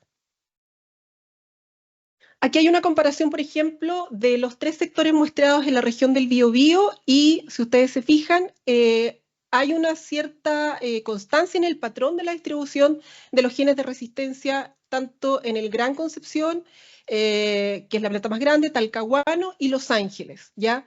Es decir, en las distintas ciudades de la región del Biobío se mantiene la distribución de carga de las distintas beta-lactamasas, presentando KPC, la mayor carga, y CTXM los niveles más bajos. Y esta dinámica podría indicar patrones similares de circulación de factores resistentes en la región, a pesar de las diferencias demográficas, por ejemplo, entre las ciudades, de la comparación que se hizo, bueno, con la población. Gran Concepción es casi 4 veces la población de las otras 2 plantas de tratamiento. Sin embargo, aún así, tanto la carga como la distribución se mantiene más o menos constante. Y a diferencia también, por ejemplo, otra cosa que se consideró en forma genérica, sí, los números de centros de salud que llegaban a estas distintas plantas de tratamiento y el número de camas hospitalarias en cada uno. En la región metropolitana, entre las 2 plantas muestreadas, el Treván y la Farfana, tenemos casi el 100% de las aguas servidas que se recolectan o que se generan en la zona urbana de la región metropolitana, siendo la planta de la Farfana obviamente la que lleva y la que recolecta la mayor cantidad de aguas servidas que se generan en esta región, cerca de 30 comunas. Si ustedes se fijan, la población es casi el doble de lo que recibe el Treván. También hay una gran diferencia en los centros de salud que están considerados de las aguas residuales que llegan a la Farfana y el número de camas hospitalarias, pero aún así también nos damos cuenta que el patrón de distribución y la carga de los genes de resistencia de esta región son más o menos, siguen el mismo patrón. Claro, en la Farfana se ven variaciones más abruptas, pero seguramente eso es por la gran cantidad de aguas servidas que llegan, tienen mayor heterogeneidad la generación de estas aguas servidas, pero sin embargo también vislumbramos que en esta región podría darse un patrón que podríamos decir que cubre casi el 70% de la región. Acá tenemos la comparación también de las 3 zonas más periurbanas o rurales de la región metropolitana que se consideraron en este estudio, Melipilla, Buin y Talagante, y respecto de lo que veíamos anteriormente, que llama la atención que la carga es un poquito mayor que incluso que en la zona urbana, aun cuando en esta zona tenemos menos centro hospitalario, mucho menos población, mucho menos camas hospitalarias y a simple vista, la mayor diferencia podría ser la actividad que se da en esta zona versus la actividad de una zona 100% urbana. Aquí, para mostrar justamente esa diferencia entre lo que es las aguas residuales de una ciudad completamente urbana, como son las aguas servidas que llegan a la Farfana, versus las aguas servidas de la zona urbana de la comuna de Melipilla. Si ustedes se fijan, lo que yo les mencionaba, tenemos cargas que llegan casi a los 1.000 millones, sería 1 por 10 elevado a 10, versus la Farfana que en algunos puntos alcanza el 1 por 10 elevado a 8, más o menos manteniéndose el rango en los 3 genes de resistencia, y en Melipilla con un leve ascenso hacia el final del periodo que podría efectivamente deberse a casos puntuales que podrían haber ocurrido en ese periodo de tiempo. Pero nuevamente vemos que aun cuando podría mantenerse la distribución, en la zona urbana se ve una menor carga que en la zona un poco más rural. En la región de Valparaíso también presenta un patrón absolutamente distinto. En esta región fue solamente mostrada una planta de tratamiento que abarca las comunas de Valparaíso, Viña del Mar, Quilpué, Villa Alemana y Concón, con una población de casi 1 millón de habitantes, 16 centros de salud, 2.400 camas hospitalarias hay en esta zona. Y Copiapó, la ciudad de Copiapó, mucho más chica de todas maneras, con solo 2 centros de salud, 363 camas hospitalarias, pero muy ordenado en lo que es la producción de genes de resistencia en sus aguas servidas, casi constante la carga y la distribución de los tres genes a lo largo de estos 4 meses de muestreo. Y por último, acá hay una comparación de las 4 regiones, de las 4 capitales regionales que tenemos muestreadas en este estudio: Copiapó, Santiago con La Farfana, Valparaíso y Concepción. Y de acá lo más importante están ahí apuntados, por ejemplo, las diferencias en población que tienen estas 4 ciudades, las diferencias en centros de salud y en camas hospitalarias. Por supuesto, en la región metropolitana es donde más se concentra, en la zona central de nuestro país, este tipo de actividades y de complejidad también. Y sin embargo, nos damos cuenta que al parecer hay distintos patrones de distribución en todas las regiones, y sin embargo veíamos en láminas anteriores que en distintas zonas de puntos de muestreo que se mostraron, en aquellas regiones que se mostraron más de un punto de muestreo, se mantiene el patrón, pero entre las ciudades hay diferencias en esos patrones. Por lo tanto, esto, bueno, primero que todo, se logró, o sea, nos permite concluir que es exitoso este procedimiento, es porque se logró identificar y cuantificar con éxito los genes de resistencia antimicrobiana KPC, BIM y CTXM en las aguas residuales de estas 9 ciudades de Chile. De confirmarse estas diferencias que les mencionaba, para lo que es necesario, por supuesto, continuar con estos estudios, sobre todo con estudios de profundización, de secuenciación metagenómica, de caracterización de bacterias, y además alcanzar una mayor cobertura en cuanto a regiones, sería necesario implementar a lo mejor estrategias locales específicas para combatir la RAM, ya que vemos que podrían estar dándose diferentes patrones en las diferentes regiones. Mayor profundización de este análisis es absolutamente necesario, o sea, a partir de estos mismos resultados se puede realizar con información de infecciones, se puede, comparar o cruzar con la información de las infecciones asociadas a la atención de salud. Claro que necesitaríamos, y eso es lo que no hemos conseguido hasta ahora, los datos desagregados, ojalá por centros de salud, para poder hacer la relación directa. Y lo importante también es que, considerando la infraestructura sanitaria con la que cuenta nuestro país, la vigilancia de la resistencia a los antimicrobianos a través de las aguas servidas permite realizar un análisis integral de la distribución de la RAM y caracterizar a una comunidad según sus factores geográficos, demográficos, condiciones ambientales y, como les había mencionado, incluso factores socioeconómicos. La vigilancia y la RAM en aguas servidas permite además abordar puntos críticos, y esto sería también una idea de cómo seguir avanzando en esto para llegar a establecer la forma en que podemos implementar una vigilancia sistemática.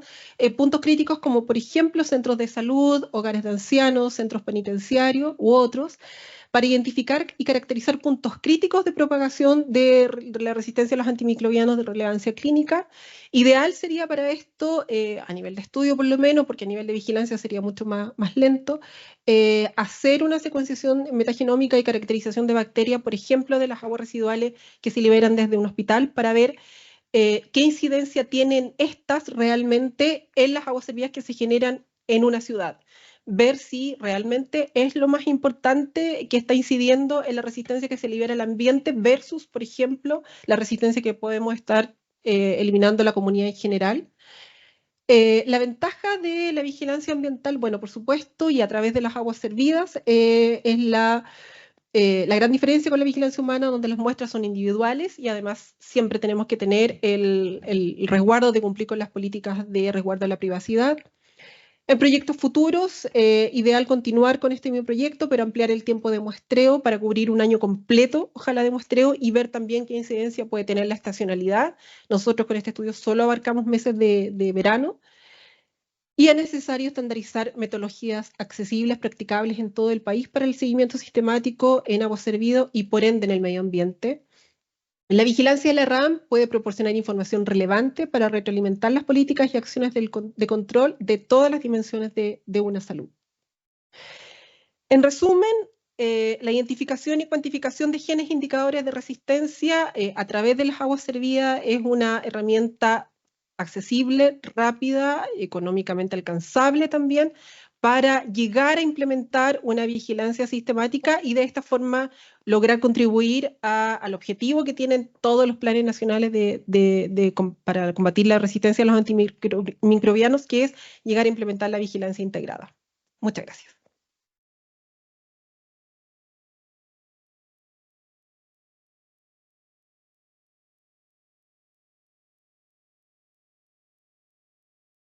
Bien, muchas gracias, Paola, y vamos a invitar a los otros expositores también, María Eugenia y Esteban, para que nos puedan acompañar en una sección de preguntas del público. También tenemos algunas por el chat del público. Aquí hay primero acá el profesor y después el micrófono. Ahí me está ayudando el staff para que podamos hacer algunas preguntas. Tenemos algún tiempo. Aprovecho el tiempo que llega el micrófono para darle una información. Recuerden que mañana tenemos el último día de seminario, mediodía, enfocado en lo que están haciendo la academia, las universidades también en vigilancia en medio ambiente. Y este va a ser, no en este salón de la Contraloría, va a ser en el salón de la Corfo, ¿sí? En el salón auditorio de Corfo, que está acá en Moneda, está acá cerquita. Así que para que no se vayan a confundir y lleguen mañana aquí a la Contraloría. Entonces, comenzamos con la primera pregunta. Hola, muchas gracias por las presentaciones. Que es una pregunta, bueno, un pequeño comentario, una pregunta a Paola. Muchas gracias por su presentación. Y me gustaría comentarle que nosotros en la Universidad de Concepción tenemos un proyecto FONDEF orientado justamente a generar una tecnología de detección rápida de genes de resistencia en aguas residuales. Con la idea, no puedo hablar mucho por el tema de propiedad intelectual, pero la idea es generar una especie de cartridge como los cartridge de antígenos, un par de gotas de agua residual y ver si tiene o no genes de resistencia con un indicador que está bien documentado y no tener que buscar múltiples genes de resistencia.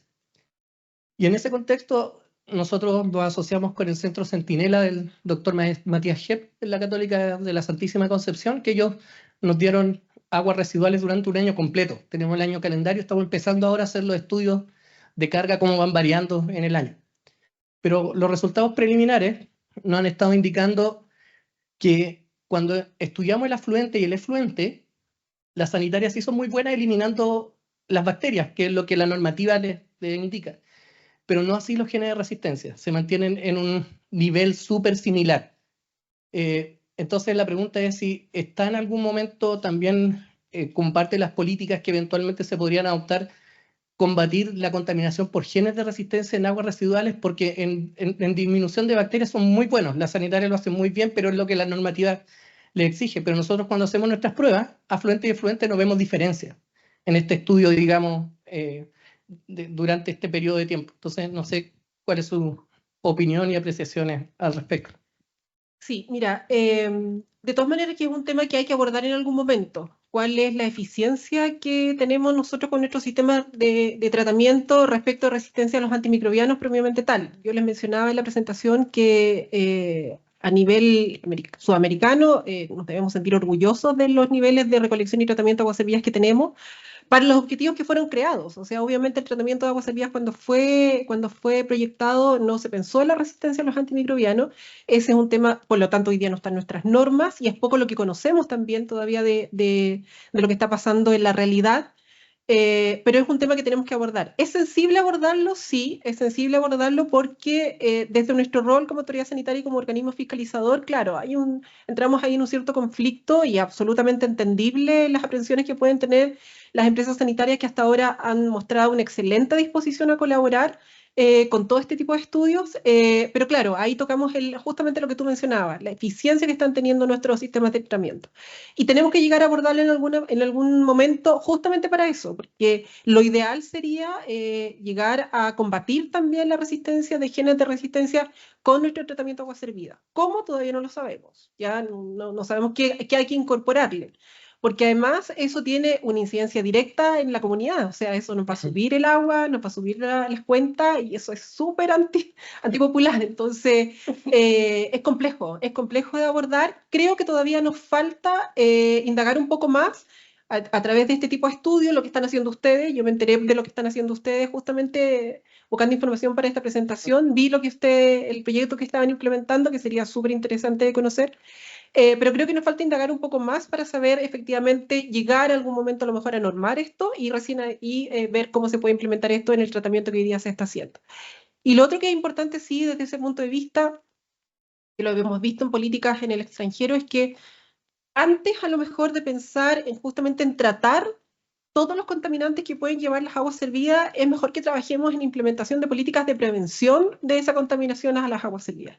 A lo mejor tenemos que primero trabajar en las prácticas de buen uso, en las prácticas mejorar las buenas prácticas industriales para evitar, primero que todo, que eso llegue a las aguas residuales, porque es el costo mayor que vamos a tener que asumir. O sea, va a ser combatir la resistencia de esa forma es lo que nos va a llevar mayor costo y mayor complejidad de hacerlo. Entonces, desde ese punto de vista, sin perjuicio de que, como te digo, tenemos que abordarlo en algún momento si no queda otra, pero sería importante avanzar primero en la prevención. Claro. Y perdón que me extienda, pero solo un comentario al respecto, porque conversando con la gente del Centro Centinela nos comentan mucho la diferencia que hay. Ellos toman muestras de Concepción Centro y la planta, porque tratan de pesquisar lo que se deriva de un hospital. Ya. Y en esos términos, no sé si existe legislación sobre cómo los hospitales deben pretratar sus aguas, No. o esto va directo con todos los fármacos y todo lo que eso conlleva después. Hay una norma, pero que es general para la descarga de aguas servidas al alcantarillado, ¿ya? Pero, claro, y que establece límites máximos de contaminantes que deberíamos nosotros vertir a las redes públicas de alcantarillado. Pero en eso no está considerada la resistencia a los antimicrobianos. Ninguna norma chilena hoy día está considerada la resistencia a los antimicrobianos. Y esos límites de contaminantes que hoy día está normada para las aguas servidas está basada principalmente en lo que puede dañar la planta de tratamiento, ¿ya? Y que obviamente después puede pasar a los cursos superficiales sin tratar por la planta de tratamiento. O sea, ahí están centrados los esfuerzos de la norma en limitar contaminantes que se descarguen en las aguas servidas, pero no en las aguas servidas. Y esa norma es general para todo, es decir, un hospital, una vivienda debe cumplir la misma norma para descargar aguas servidas a la red de alcantarillado público. Muchas gracias. ¿Había otro por ahí? Sí.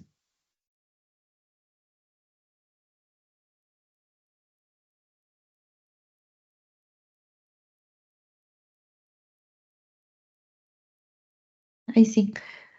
Hola, gracias por las exposiciones. Tengo una pregunta para María Eugenia. Bueno, nosotros somos del SAC y trabajamos directamente revisando algunas de las autorizaciones de autorización de uso y fabricación de autovacunas en salmónidos. Algunas que ingresan son para piscirriquecia también, entre otras. Entonces, te quería hacer un par de preguntas. Para piscirriquecia, además del estudio de concentración mínima inhibitoria, ¿hay algún estudio filogenético o alguna secuenciación que se esté aplicando a las cepas que ustedes van consiguiendo aislar? Ahí sí, ahí sí. Mira, hasta ahora no lo hemos considerado hacer un estudio filogenético ni tampoco de secuenciación genética, al menos para las cepas. Entiendo que el laboratorio de referencia con el que trabajamos, IFOP, está haciendo la secuenciación, pero dentro de sus programas de vigilancia integrada, no dentro al menos desde el servicio. Y entiendo que el convenio que tenemos con el SAC es un convenio donde nosotros como servicio apoyamos de una forma técnica y al final el SAC es el que registra al final las vacunas. Entonces, nosotros solamente apoyamos de forma técnica y bueno, ustedes ven el tema de si se acepta o no nuestra solicitud y nuestra opinión. Sí, precisamente es así, es una colaboración. Sí. Y la siguiente pregunta es si existen ya estudios acerca de la resistencia del Tenacibaculum, si tienen algo ya, o sensibilidad, o si han visto algo ya. Tal cual para Tenacibaculum no, sí hemos visto vigilancia integrada también dentro del programa del IFOP. Lo que sí es que no podemos determinar efectivamente si son resistentes o no resistentes porque solamente estamos trabajando con cortes epidemiológicos, o sea, podemos determinar si son susceptibles o no susceptibles.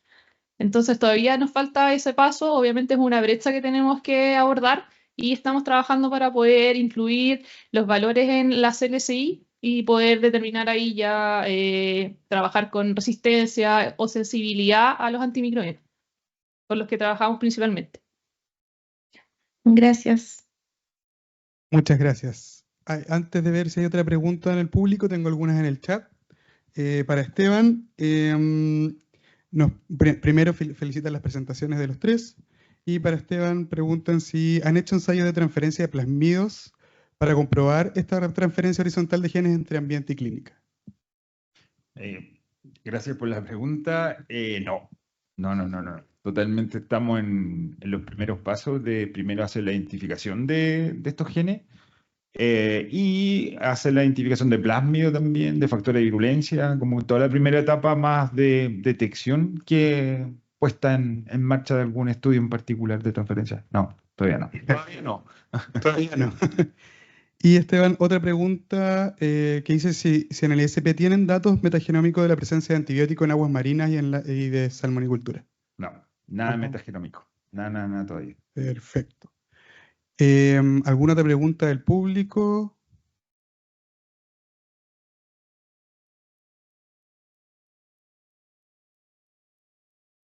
Aquí hay un comentario.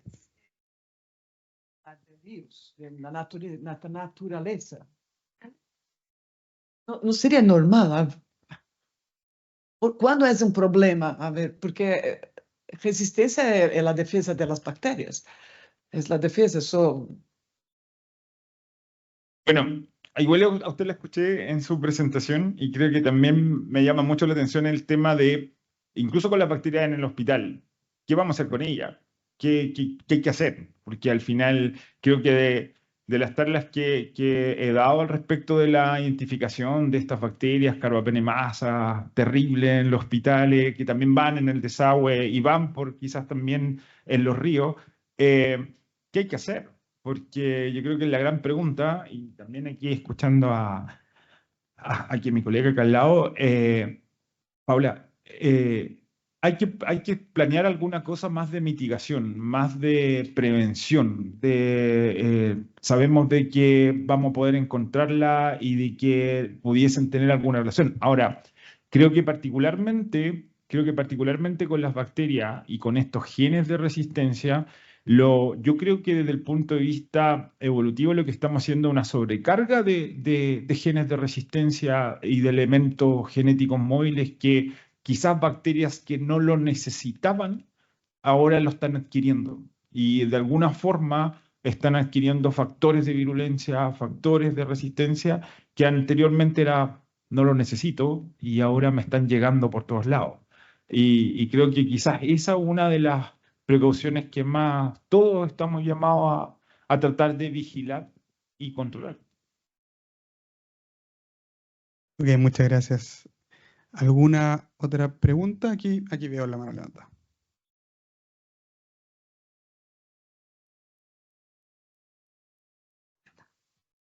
Bueno, quería sumarme a las felicitaciones a los tres expositores.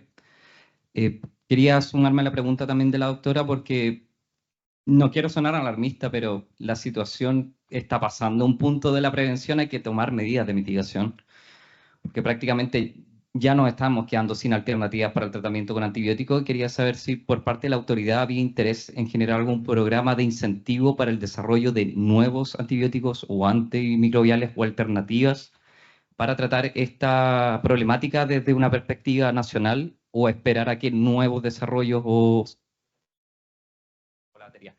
Está funcionando, ahora sí. ¿Aló? Ahí Sí. está. O nuevas alternativas surjan desde otros países y tengamos como que nuevamente ponernos a la cola para esperar soluciones desde el hemisferio norte.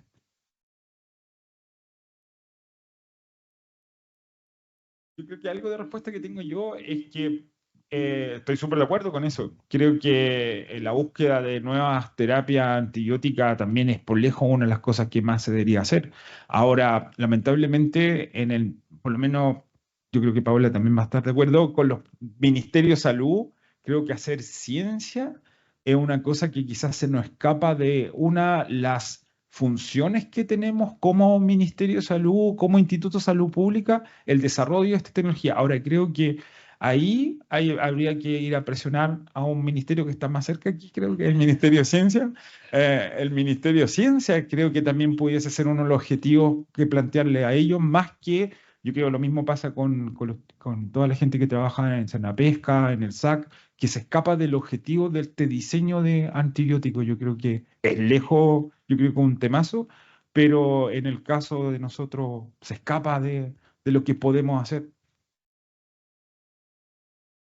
Sí, yo justamente estaba pensando en Marisol, que a lo mejor puede tener mayores antecedentes, porque la investigación y el desarrollo es una de los ejes del Plan Nacional. Por lo tanto, de ahí podría surgir efectivamente como un incentivo para el nuevo desarrollo, justamente como una medida, como una acción para combatir. Pero ahí Marisol justamente levantó la mano.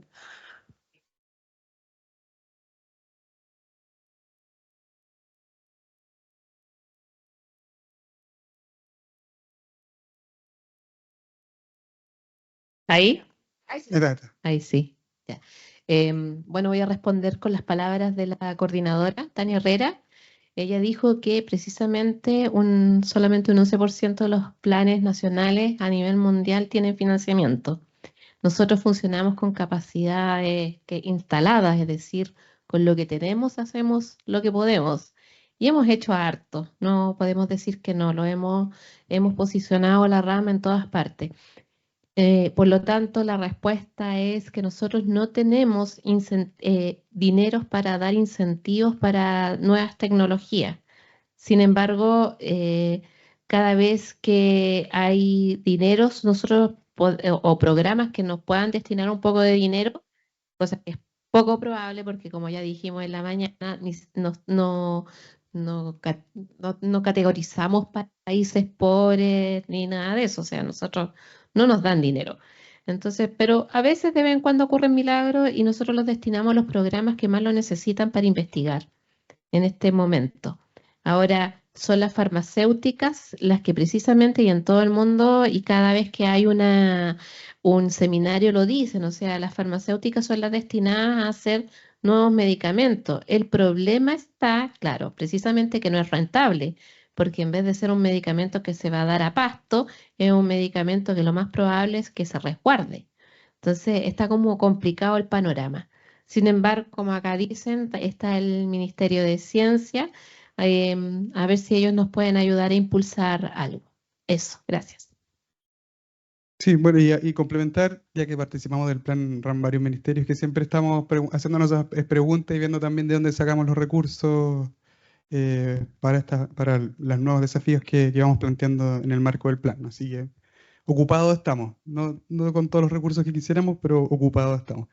Tengo otra pregunta para todos, para el que quiera contestar. Si tienen experiencia en el trabajo con fagos como alternativa de tratamiento a los antibióticos o si tienen alguna opinión sobre el uso de estos fagos. Nosotros no hemos trabajado con fagos, yo al menos he hecho la investigación. Si bien, por ejemplo, para el caso de Pizza y Riqueza Salmonis no funciona, porque es un intracelular, el fago, bueno. Entonces, y también creo que tienen la brecha de lo que poco conozco, es que también generan resistencia, los fagos. Entonces, es todo lo que te podría decir con respecto a fagos. Perfecto. No sé si alguno de ustedes ha ¿De salud? Nada. Perfecto. Me parece que va más en el ámbito de la investigación. Aún. Ahí hay una opinión sobre el tema fago. Por lo que por la experiencia sí se han usado en control, por lo que entiendo, en animales. De hecho, hay un laboratorio que comercializa el cóctel de fagos. Por lo tanto, sí hay algo de estudio, digamos, al respecto. Ahora, nosotros al menos desde el punto de vista de De nuestra experiencia en el laboratorio hemos estado trabajando un poco en fagos desde el punto de vista solo de la investigación. Si hay un problema en el fondo de cuál sería el rol de fagos en eventualmente participar luego en transferencia horizontal de genes mediante transducción, por ejemplo. Entonces, ¿cómo podemos ir manejando eso como medida de control? Pero sí, de hecho, creo que hay algunos productos en el mercado, de hecho, basados en bacteriófagos. O sea, yo por lo que conozco también, sí, como la pregunta era para nosotros no estamos haciendo nada en Fago, pero sí también conozco que hay empresas y startups que trabajan con estos cócteles para tratar los animales, incluso también en los campos, en la utilización de Fago. Ahora, creo, y de la última charla que escuché al respecto de Fago, que igual hay como una cierta nebulosa al respecto de fago y con estas terapias de que qué puede pasar con el resto de los genes que transporta un fago. Entonces, como qué tipo de situaciones pudiese estar provocando o que vaya acompañada de la utilización de fago. Yo no creo que sea algo terrible, pero creo que es una terapia que ha estado funcionando, que funciona por lo que se vende, si no nadie la compraría y creo que se compra y les va bien, por lo que sé también a esos negocios. Pero creo que todavía está a nivel de, llámese, de instituciones públicas o de desarrollo, por lo menos no lo hemos hecho. Y muchas gracias. ¿Alguna otra pregunta del público? Acá tenemos otra pregunta. Todavía nos quedan algunos minutos para preguntas. O comentarios. Gracias. Sí, o sea, en realidad no es una pregunta, sino es un comentario complementando lo anterior. Nosotros, como señalaba María Eugenia en su presentación, en el servicio tuvimos entre el 2016 y 2019 el programa para la gestión sanitaria en la acuicultura, donde se incluyeron estudios sobre fagos que tenían resultados promisorios. Ahora aquí, lo que dice María Eugenia tiene toda la razón, con la Pizzirichia como bacteria intracelular es complicado. Lo que dice Esteban también, hay una nebulosa propiamente tal. Y bueno, digo, las experiencias en peces, por lo menos en salmones, no pasan de estos estudios experimentales. Perfecto.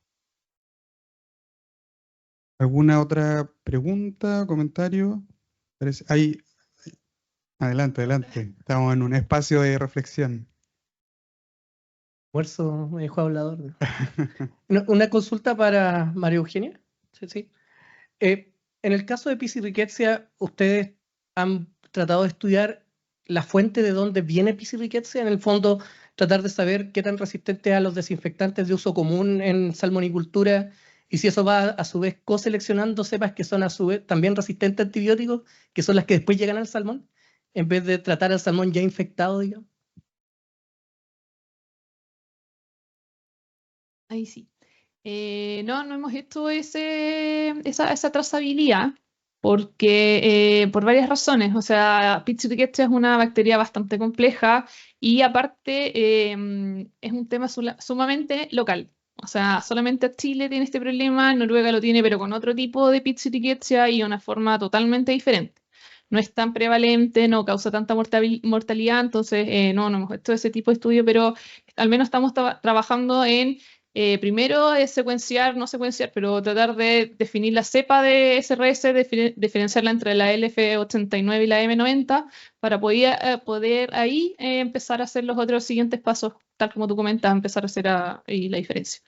Claro, porque entiendo que existen protocolos de desinfección que se aplican en salmonicultura. No sé, uso de compuesto amonio cuaternario y otro tipo de...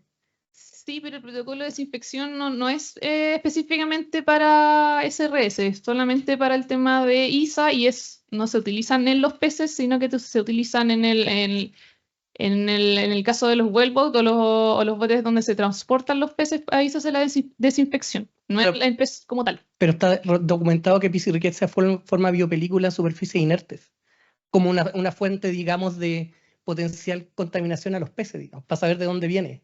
Entonces, ver si los protocolos, en el fondo, un poco lo que hace, lo que mostró Esteban, pero en el ambiente hospitalario, buscar el reservorio de la bacteria resistente fuera del organismo, digamos. No sé si eso lo tienen planificado o lo han visto o lo han pensado en algún momento. Sí, tienes toda la razón. O sea, Pizzirichia es una bacteria bastante insidiosa, es muy especial. Es el gran problema de la salmonicultura chilena. Los protocolos de desinfección están, se realizan como señala María Eugenia. Sin embargo, es una bacteria, no sé si me atrevería a decir como ambiental, pero está desde el día 1 con la salmonicultura acá en Chile. Entonces, el reservorio es como complejo, poder determinarlo y ver, por ejemplo, si los periodos de descanso que están en los centros de cultivo y los procesos de limpieza y desinfección, qué tan efectivos son si finalmente estamos hablando de una bacteria propia del ambiente nacional. Quiero hacer una consulta a raíz de esta última discusión, porque efectivamente Piscirrickexia es compleja de aislar, ¿no es cierto?, de tratar. Entonces, apostar todo en la vigilancia de la RAM en este entorno a Piscirrickexia, a mí me parece que es un poco arriesgado, porque en el fondo el reservorio de los genes de resistencia no necesariamente es solo Piscirrickexia. Entonces, no sé si ustedes han pensado incluir otros indicadores que no sean Piscirrickexia para ver, porque efectivamente la resistencia a florfenicol, oxitetra, que son las más importantes, no solo están en Piscirrickexia, hay un montón de otras bacterias que sí efectivamente son resistentes. Tal como señalas, dentro de la actualización del programa está incluir distintos patógenos. Por ejemplo, tenemos pensado añadir BKD, estamos haciendo un estudio en flavobacteriosis y se piensa, o sea, estamos trabajando para poder incluir Tenacibaculum para poder hacerle también... ¿cómo se llama esto? La SIM y todo el programa de susceptibilidad también esos patógenos, pero sí está considerado incluir más, está considerado también, en el caso de que tengamos, por ejemplo, algunos otros antimicrobianos utilizados, agregar más, pero como ahora los más utilizados y los únicos que tenemos disponibles, florfenicol y oxitetraciclina, está orientado a eso. Pero sí tenemos pensado incluir más. Claro, pero si me hablas de BKD como en una, digamos, dificultad también de aislamiento, no tampoco. O sea, yo me refiero a otras bacterias que sean mucho más fácil, que reflejen el estado de la presencia de genes de resistencia en ese entorno. Porque finalmente el reservorio de genes de resistencia no necesariamente son los patógenos, propiamente tal. Entonces hay un montón de otras bacterias que cohabitan, que son parte de la microbiota de esos entornos, que pueden estar siendo el reservorio de esos genes. Entonces a mí me parece que debieran incluir de estas bacterias que son mucho más fáciles de cultivar para hacer una vigilancia más sostenida en el tiempo de cómo se están manteniendo los genes de resistencia. Porque efectivamente en Piscirrickexia, en Renibacterium, bueno, Tenacibaculum también, pero son todos difíciles de cultivar.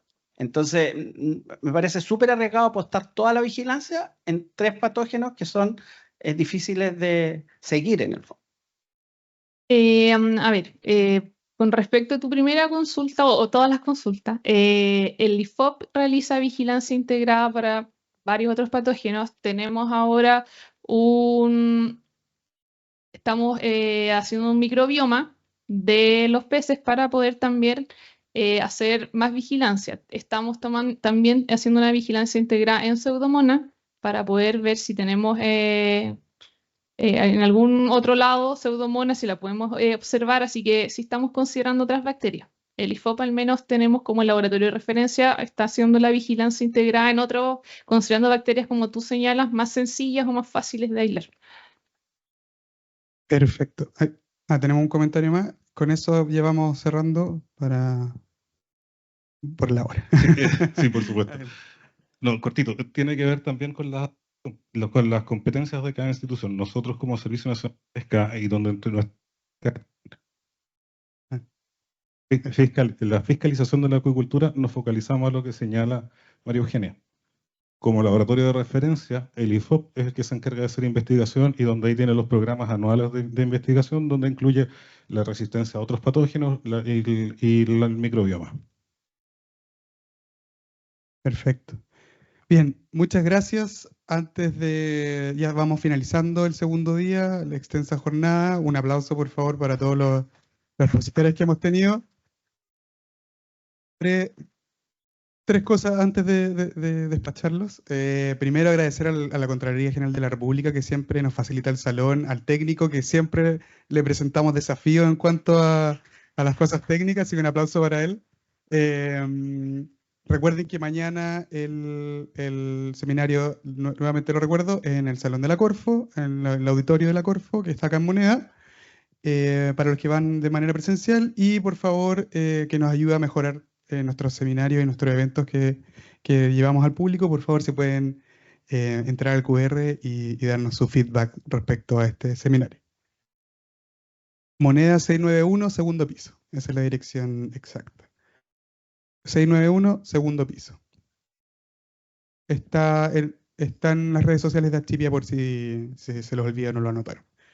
Ok, muchas gracias por su asistencia, muchas gracias por sus preguntas y su interés, y bueno, seguimos trabajando en este gran tema que es un desafío mundial.